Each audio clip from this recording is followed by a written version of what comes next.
Welcome dear all, this is Shashank Gupta और आप देख रहे हैं एसकेजी मैथमेटिक्स। फाइनली आपका CUET 2022 का यूजी का एग्ज़ाम बुलेटिन आ चुका है और इस वीडियो में मैं आपको एग्ज़ाम पैटर्न, सिलेबस और आपके मन में जितने भी डाउट्स एग्जिस्ट कर रहे हैं, परसिस्ट कर रहे हैं, सभी का मैं एक साथ निवारण कर दूंगा।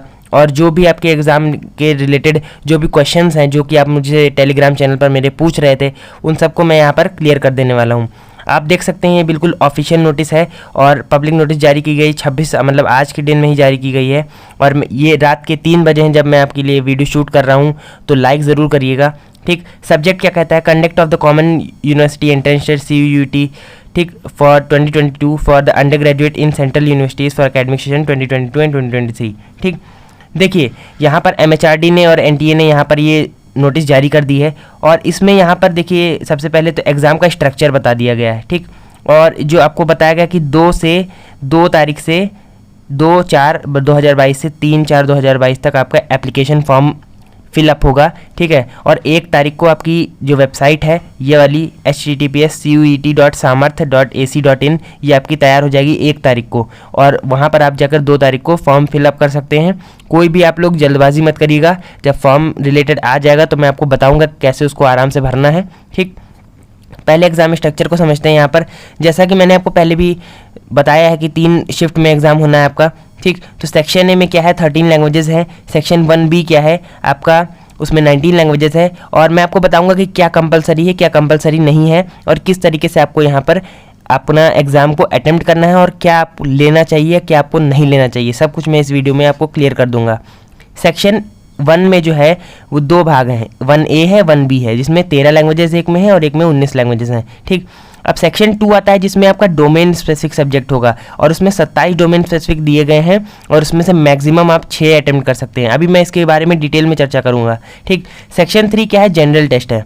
मतलब क्या है, पहला सेक्शन में लैंग्वेज हो गई, दूसरे में डोमेन और तीसरे में जनरल टेस्ट हो गया। ठीक, अब देखते हैं, अब देखिए यहाँ पर ब्रॉड फीचर्स दिए गए हैं, मतलब जो आपका सेक्शन है 1 है उसमें क्वेश्चन किस टाइप के आएंगे, कितना समय मिलेगा, वो सब यहाँ पर चर्चा की गई है। तो देखिए सेक्शन 1A में जो है आपका 13 डिफरेंट लैंग्वेजेस हैं, any one of the languages में बी चूजन, मतलब 13 डिफरेंट लैंग्वेजेस हैं और उन लैंग्वेजेस को मैं बता दूंगा कि कौन कौन सी लैंग्वेजेस हैं अभी। ठीक, और उसमें से एनी वन ऑफ दिस मतलब इन 13 में से कोई एक आपको चूज़ करनी रहेगी। ठीक, वो 13 में से कोई एक कौन सी होगी? वो 13 में से कोई एक वो लैंग्वेज होगी जो कि आपने अपने 12th 11th 12th में पढ़ी होगी। ठीक है, मतलब अगर आपने इंग्लिश पढ़ी है तो आपको इंग्लिश चूज़ करनी रहेगी यहाँ पर, अगर आपने हिंदी पढ़ी है तो आपको हिंदी चूज़ करनी रहेगी यहाँ पर, वो आपने 12th में पढ़ी होगी।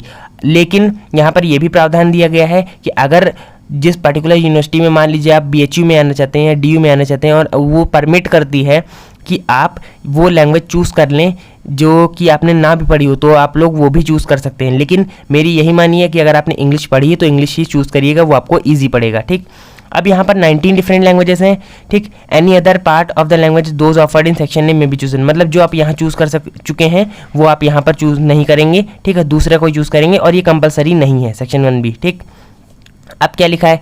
क्वेश्चंस टू बी अटेम्प्टेड, कितने क्वेश्चन अटेम्प्ट करने और कितने आएंगे? देखिए 50 क्वेश्चंस आएंगे। ठीक, सेक्शन ए में 50 क्वेश्चंस आएंगे और उसमें से आपको 40 क्वेश्चन अटेम्प्ट करने रहेंगे। ठीक है, 40 टोटल क्वेश्चंस आपको अटेम्प्ट करने रहेंगे यहाँ पर 50 में से। ठीक, अब language to be tested through reading comprehension based on different types of passages, मतलब क्वेश्चन टाइप किस तरीके के होंगे? पैसेज वगैरह होगा, कॉम्प्रिहेंशन वगैरह होगा। ठीक है, लिटरेरी और नैरेटिव रहेगा और वोकेबुलरी का आपका टेस्ट होगा। यहाँ पर 45 मिनट मिलेंगे फॉर ईच लैंग्वेज। अगर आप देखिए सेक्शन 1 अगर आप चूज़ करते हैं, यहाँ पर सेक्शन 1 अगर आप लोग चूज़ करते हैं और इसमें एक लैंग्वेज चूज़ करेंगे तो उसके लिए 45 मिनट मिलेगा। ठीक, अब यहाँ पर अगर आप लोग चूज़ करते हैं 19 में से कोई एक, तो उसके लिए आपको यहाँ पर 45 मिनट मिलेगा। ठीक है, तो 2 अलग अलग हो गया।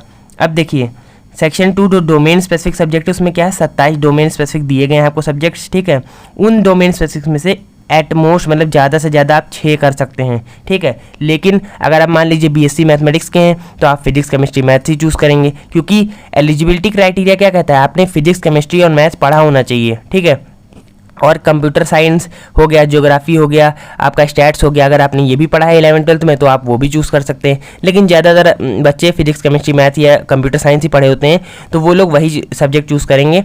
और ज़रूरी नहीं यहाँ पर कि आप 6 सब्जेक्ट चूज़ ही करें, मैक्सिमम लिखा हुआ है। मैक्सिमम का मतलब है आप 3 भी कर सकते हैं, ठीक है, लेकिन मिनिमम तो 3 आपको करने ही पड़ेंगे, क्योंकि अगर आपको बीएससी मैथ में मान लीजिए लेना है या आपको बीए में लेना है तो वो सब्जेक्ट आपको चूज़ करने ही करने रहेंगे, जिनसे रिलेटेड आपके एग्ज़ाम में आगे आप उसको करेंगे और वहाँ पर आपको एलिजिबिलिटी क्राइटेरिया मीटअप होगा, ठीक। अब देखिए यहाँ पर 40 क्वेश्चन अटैम्प्ट करने हैं 50 में। देखिए इसमें क्या था, इसमें भी 40 क्वेश्चन 50 में अटैम्प्ट करने थे सेक्शन 1 में, और सेक्शन 2 में भी 40 क्वेश्चन करने हैं 50 में। तो 40 से आपके 80 क्वेश्चन हो गए, ठीक है। यहाँ पर अब क्या बोल रहा है यहाँ पर, input text can be from the MCQ based. देखिए आपका MCQ क्वेश्चंस होंगे, ठीक है, और NCERT ही बोला गया है। देखिए NCERT मैंने जैसे आपको बताया था पहले भी कि NCERT से ही आएगा। टेलीग्राम पे जितने भी बच्चे जुड़े हैं उनको पता है कि NCERT से ही मैंने बोला था कि सारा आपका आएगा डोमेन स्पेसिफिक में, ठीक। और इसमें भी बता रहा है कि NCERT में ही आने वाला है। और 45 मिनट्स मिलेगा ईच डोमेन स्पेसिफिक। मतलब यहाँ पर आप देख लीजिए कि अगर आप फिजिक्स, केमिस्ट्री, मैथ्स चूज़ करते हैं मान लीजिए, ठीक है, तो आपको 45 मिनट तीनों के लिए मिलेगा for each domain specific subject. मतलब क्या है, फिजिक्स के लिए 45 मिनट मिलेगा, केमिस्ट्री के लिए 45 मिनट, और उसी तरीके से मैथ के लिए 45 मिनट। अगर आप बीएससी मैथ का दे रहे हैं, अगर आप बीए वगैरह का दे रहे हैं, तो आप जो भी सब्जेक्ट चूज़ करेंगे उसके लिए हर एक सब्जेक्ट के लिए आपको 45 मिनट मिलेगा, ठीक। अब सेक्शन 3 जनरल टेस्ट जो है आपका, ठीक, तो for any undergraduate program being offered by the university general test लिया जाएगा आपका, जिसमें आपको 60 क्वेश्चन करने रहेंगे आउट ऑफ 75, ठीक है। मतलब मैंडेटरी नहीं है कि आपको 60 ही क्वेश्चन करने ही करने, वरना आपका ये रिजेक्ट हो जाएगा, ऐसा नहीं है। इसमें मतलब ये कह रहा है कि 75 हैं तो उसमें से कोई भी 60 कर लीजिए, इवैल्यूएशन 60 का ही होगा जो आप अटेम्प्ट करेंगे, ठीक है। एक्स्ट्रा आप अगर करते हैं और आपका गलत होता है तो उसमें नेगेटिव मार्किंग का जो भी प्रावधान होगा वो अभी आगे आएगा बुलेटिन, उसमें भी बताया जाएगा, ठीक। अब इसमें क्वेश्चन किस टाइप के होंगे, देखिए MCQ बेस्ड रहेंगे पहली बात तो, ठीक, और जनरल नॉलेज, करंट अफेयर्स हो गया, general mental ability, numerical ability, quantitative reasoning, सब कुछ जोड़ दिया भैया। इस जनरल टेस्ट है आपका, इसमें सब कुछ जोड़ दिया गया जो कि BA और LLB और इन सब में रीजनिंग वगैरह आती थी, जनरल एप्टीट्यूड का टेस्ट होता था, वो सब इसमें जुड़ा हुआ है, जिसमें करंट अफेयर वगैरह सब कुछ आ जाएगा आपका, ठीक। अब देखिए 60 मिनट मिलेंगे आपको इसको करने में, 60 क्वेश्चन 60 मिनट, मतलब देखो मारो वाला यहाँ कॉन्सेप्ट रहेगा कि आता है तो ठीक है, नहीं आता है तो छोड़ दो, ठीक है। 75 में से 60 क्वेश्चन करने हैं। तो क्या हमारा सार रहा यहाँ पर कि सेक्शन 1A में 40 करने हैं 50 में, ठीक, 1B में 40 करने हैं, सॉरी सेक्शन 2 में आपको 40 करने हैं 50 में, और सेक्शन 3 में क्या करने हैं 60 करने हैं आपको 75 में। अब चलिए लैंग्वेजेस वगैरह देख लेते हैं यहाँ पर। तो लैंग्वेजेस में देखिए जो आपके 13 लैंग्वेजेस हैं उसमें आपकी तमिल, तेलुगु, कन्नड़ हो गई, मलयालम, मराठी, गुजराती हो गई, असमीज़, पंजाबी, इंग्लिश देखिए यहाँ पर हिंदी है, उर्दू है। तो अगर आपने 12th में इंग्लिश पढ़ी है तो आप लोग 12th में इंग्लिश ही यहाँ पर एग्जाम में इंग्लिश ही लीजिएगा, वही आपको ईजी पड़ेगा। या अगर आप हिंदी से कंफर्टेबल हैं तो आप देख लीजिएगा, लेकिन आप एलिजिबिलिटी क्राइटेरिया को यूनिवर्सिटी टू यूनिवर्सिटी चेक कर लीजिएगा, ठीक है। और उसकी वेबसाइट आपको मिल जाएगी वहीं पर, यूनिवर्सिटी में ही आपकी वेबसाइट होगी, उसकी एलिजिबिलिटी क्राइटेरिया को देख लीजिएगा, ठीक। बाकी मैं आपको यहाँ पर प्रोवाइड भी कर दूंगा। अब 19 लैंग्वेजेस जो हैं आपकी यहाँ पर, तो फ्रेंच हो गई, स्पेनिश, जर्मन, नेपाली हो गई, पर्सन, इटालियन हो गई, अरबिक, सिंधी, कश्मीरी, कोकड़ी, बोडो, डोगरी, ये इस तरीके से जितने भी आपकी लैंग्वेजेस यहाँ पर लिखी हुई हैं आप लोग देख सकते हैं। उसके बाद आपकी डोमेन स्पेसिफिक सब्जेक्ट्स आते हैं, जिसमें आपके सभी सब्जेक्ट्स इंक्लूडेड रहेंगे। केमिस्ट्री, कंप्यूटर साइंस हो गया, मैथ्स भी आपको देखने को मिल जाएगा। तो सभी मैं पढ़ने के नहीं वाला हूँ, ये PDF मैं आपको टेलीग्राम चैनल पर डाल चुका हूँ ऑलरेडी, आप लोग वहाँ से जाकर देख सकते हैं। नाउ अब यहाँ पर कुछ इंपॉर्टेंट पॉइंट्स लिखे हैं, that a candidate can choose maximum of any 3 languages from section 1A। मतलब यहाँ पर आप देख सकते हैं कि 3 लैंग्वेजेस मैक्सिमम आप यहाँ पर चूज़ कर सकते हैं from section 1A and 1B। मतलब मान लीजिए आपको 3 लैंग्वेजेस कोई पढ़नी है, अगर देखिए 19 और ये देखिए 13 और 19 लैंग्वेजेस दी हुई हैं, तो आप इनमें से कोई भी 3 लैंग्वेजेस चूज़ कर सकते हैं maximum from section A and section B, ठीक, टेकन टुगेदर। देखिए लिखा हुआ है A और B में से 3 लैंग्वेजेस मैक्सिमम चूज़ कर सकते हैं, ठीक है। 1 लैंग्वेजेस सेक्शन 1A में से कोई एक चूज़ करना है और 1B में से तो कोई 2 चूज़ कर सकते हैं आप, ठीक है। 1 लैंग्वेजेस देखिए यहाँ पर लिखा हुआ है, डोमेन स्पेसिफिक जो आपका सब्जेक्ट है उससे मैच करना चाहिए, ठीक।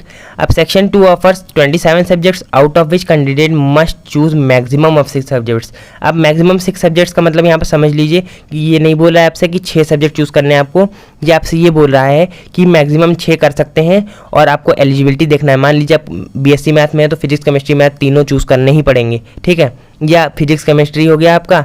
मैथ्स तो चूज़ करना रहेगा अगर बीएससी मैथ करेंगे, और साथ में फिजिक्स को छोड़ फिजिक्स तो रहेगा, फिजिक्स और मैथ्स रहेगा, और केमिस्ट्री के अलावा आप लोग कंप्यूटर साइंस हो गया या आप लोग कुछ और भी यहाँ पर चूज़ कर सकते हैं, ठीक।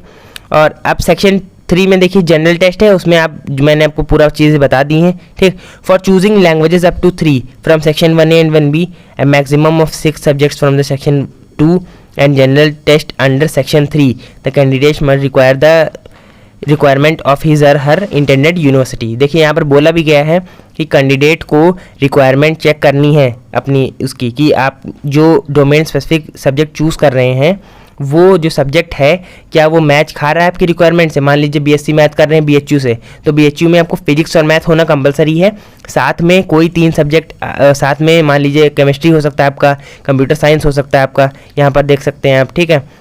केमिस्ट्री कंप्यूटर साइंस हो गया आपका, जियोग्राफी हो गया, ठीक है। तो ये सब चीज़ें आप, जियोलॉजी हो गया, ये हो तो भी तीसरा सब्जेक्ट चल जाएगा, ठीक है। तो ये सब होना चाहिए। अब यहाँ पर थोड़ा सा जो आपका सिलेबस है और रजिस्ट्रेशन हो गया, मीडियम हो गया, ये सब बताया गया है। मोड देखिए कंप्यूटर बेस्ड सीबीटी ही होगा, क्योंकि नेशनल टेस्टिंग एजेंसी करा रही है, तो वो सीबीटी मोड में ही सारा चीज़ करवाती है, ठीक है। और टेस्ट में सभी ऑब्जेक्टिव क्वेश्चंस ही आएंगे, ठीक है। मीडियम क्या है, 13 लैंग्वेजेस दी गई हैं, इन 13 लैंग्वेजेस में आपको एग्जाम मिल जाएगा। यहाँ पर सिलेबस क्या है, सिलेबस देखिए 1A 1B का लिखा हुआ है, और सेक्शन 2 जो डोमेन स्पेसिफिक है वो केवल और केवल आपका एनसीईआरटी मॉडल पे ही आएगा, मतलब जो आपका सीबीएसई का पैटर्न है वो आप लोग बिल्कुल डिट्टो फॉलो करिए, ठीक। और सेक्शन 3 में क्या है, ये जनरल नॉलेज हो गया, करंट अफेयर हो गया, जनरल मेंटल एबिलिटी हो गया, ठीक है, क्वांटिटेटिव रीजनिंग हो गया, ये सब चीज़ें यहाँ पर आपको देखने को मिलेंगी। रजिस्ट्रेशन में क्या कर रहा है कि आपको CUET.samarth.ac.in इस वेबसाइट पे जाना है, जो कि ये वेबसाइट एक्टिवेट हो जाएगी 1/4 मतलब 1 तारीख से, ठीक, और 2 तारीख से आपके फॉर्म भरना शुरू हो जाएंगे। लेवल ऑफ द क्वेश्चंस क्या कह रहा है कि अगर आपने 12वीं पढ़ा है तो आप आराम से क्वेश्चंस को कर लेंगे, ये कह रहा है, ठीक है। नंबर ऑफ अटेम्प्ट्स में क्या कह रहा है कि अगर यूनिवर्सिटी परमिट करती है कि प्रीवियस है, मतलब जो ड्रॉप आउट स्टूडेंट्स हैं उनको बहुत खतरा लग रहा होगा कि सर हमको एग्ज़ाम दे पाएंगे कि नहीं दे पाएंगे, तो मैं आपको बता दूं जो ड्रॉप वाले स्टूडेंट्स हैं उनको एग्ज़ाम देने को मिलेगा, और बिल्कुल मिलेगा, ठीक है। यूनिवर्सिटी ऐसा नहीं करेगी कि ड्रॉप जो स्टूडेंट्स हैं, क्योंकि उनको भी पता है कि बहुत बच्चे दोबारा एग्जाम एंट्रेंस देते हैं, तो वो चीज़ वो ध्यान में रखकर करेंगे अलाउ, ठीक है। उसके लिए आप लोग परेशान मत होइए, आप लोग अपनी प्रिपरेशन को जारी रखिए, ठीक। अब चॉइस ऑफ लैंग्वेजेस में यहाँ पर बोल दिया गया है, आप लोग यहाँ पर पढ़ सकते हैं, और ये PDF यहीं पर एंड होता है। तो देखिए सबसे इम्पॉर्टेंट बात यहाँ पर ये है कि बच्चे मुझसे यही पूछ रहे थे कि सर हम लोग ड्रॉप ईयर हैं तो हम लोग दे सकते हैं कि नहीं, बिल्कुल आपको देने को मौका मिलेगा, आप लोग परेशान मत होइए, ठीक। और आपका जो डिटेल्ड सिलेबस है वो एक, अभी ये तो एक तरीके से ये जो आपका पत्र आया है कि आपका हाँ एग्जाम इस तरीके से होगा, जनरल चीज़ें यहाँ पर बता दी गई हैं।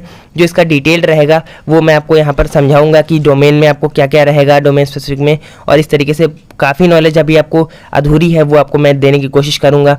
फिलहाल अगर आप लोग चैनल से जुड़े नहीं हैं तो आप लोग जुड़ सकते हैं, और मेरे टेलीग्राम चैनल पे आप लोग ज्वाइन कर लीजिए, डिस्क्रिप्शन में आपको लिंक मिल जाएगा। और बीएससी मैथमेटिक्स की तैयारी करने के लिए CUET की आप लोग मेरे चैनल से जुड़ सकते हैं। कोर्स लाइव है और फ्री ऑफ कॉस्ट है कम्प्लीटली, और मैं आपकी निरंतर प्रयास कर रहा हूँ कि अच्छे से अच्छी तैयारी करा सकूँ।